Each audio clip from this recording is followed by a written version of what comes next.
Hey everyone, I'm very sure at some point of your school life you must have shared a pizza or a chocolate or a bag of candies with your friends, and that's exactly how the fractions work. So, welcome to day one of this complete course on fractions. Today, we will be discussing fundamentals of fractions. Okay, consider this one whole as a chocolate.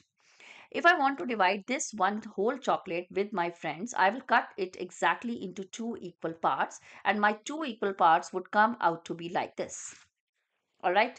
Now, if you look at these two equal parts, it's written one half. Why one half? Because this one part is just the one part out of total two parts in which this one whole was divided. All right. So, fractions means basically parts of this whole. Fractions are just defined as parts of the whole. Since I divided one whole into two equal parts, I got these two, and each part is one part out of two, so my each part is called as one half.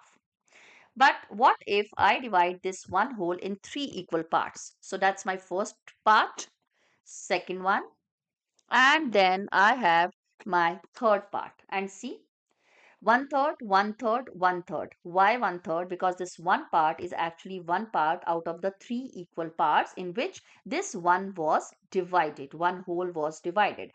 Now, if you see clearly, how many one halves are there in one whole? Two, correct? How many one thirds are there in one whole? Three. All right. So similarly, if I continue, how many one fourths will be there in one whole? How many? Let's see. One fourth means this one whole was divided into four equal parts. So how many one fourths are there in one whole? Four one fourths. All right. So how many one fifths will be there in one whole? If your answer is 5, you are correct, because I divided this one whole into how many equal parts? Into 5 equal parts. So let's see. So this is one fifth, one fifth, one fifth, and one fifth. So how many one fifths are there in one whole? 5 1/5 are there in one whole. Is that okay? This is a pizza, one whole. You want to divide into two equal parts. So let's divide it into two equal parts. This is one half. Why? Because this is one part out of two parts in which the one whole pizza was divided. So how many one halves are there in one whole? There are two one halves, correct? If I want to divide the same one whole in three equal parts, how many parts will I get? So this is my one part, which is one third. My second part, and then finally, I have this one more one third. So how many one thirds are there in one whole? Three. There are three one thirds in one whole pizza. If you are dividing this pizza into eight of your friends, each of your friend will get this much of pizza, means the smaller share. But if you divide the same whole pizza with your four equal friends, see, each one of your friend is getting comparatively a bigger size of the pizza. So more divisions means lesser part, less divisions means more part, the bigger size of the fraction. All right. So that was the basic of the fractions. Let's do some questions on whatever we have learned so far. Okay. My first set of questions would be to write the fractions for the shaded parts in the given pictures. The first one is a triangle which is divided into two equal parts. So my denominator is 2. And then out of those two parts, one part is shaded, which is yellow. So my answer, the fraction for this shaded part is one half. Okay. So this is one half. We write this as one half. Don't say it as 1 over 2. It's one half. Okay. In one half, the upper number is called as numerator and the bottom number is called as denominator. All right. Now, in the second one, in this, the rectangle is divided into how many parts? 4. And how many parts are shaded? 3. So the fraction is 3/4, and we write it as 3/4 in English language like this.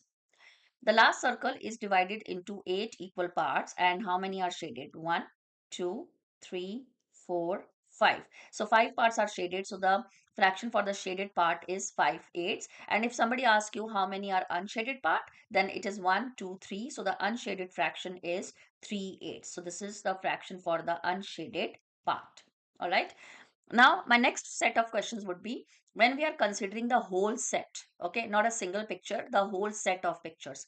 So you can see there are 6 buttons over there, and they're asking us what fractions of the buttons is yellow. So I can count that in total there are 6 buttons, and then you have one, two, three, four, four, 6 as the yellow buttons, and the remaining are the purple or the light purple, you can say, or the lavender color, and that's 2, 6. All right.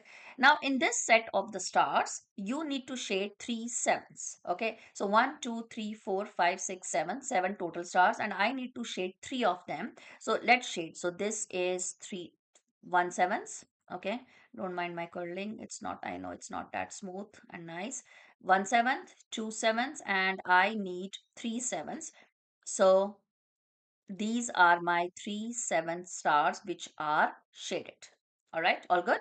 Now, my next question is, you need to find 2/3 of these 6 apples. Look at this denominator. This is 3. That means I need to divide my this 6 apple in thirds. Okay. So let's make the group of thirds. And when I say thirds, means 3 groups. Okay. So my first step is to form the 3 groups. Okay. So this is my first group of apple. This is the second group of apples, and this is the third group of apple. So this is 1/3, because this is the one group out of 3 groups. This is again 1/3, and this is again 1/3. How many thirds I need to find? I need to find 2/3. Okay, so out of the groups which we have just formed, take 2 groups, 2/3. So this is 1/3, and together this will be 2/3. So how many apples are there in 2/3? 1, 2, 3, 4. So 2/3 of 6 is equal to 4. And that's my answer. That was the part 1 of Introduction to Fractions. My next part will be tomorrow, part 2, in which I will be discussing types of fractions and their representation on number line. Bye bye. See you tomorrow.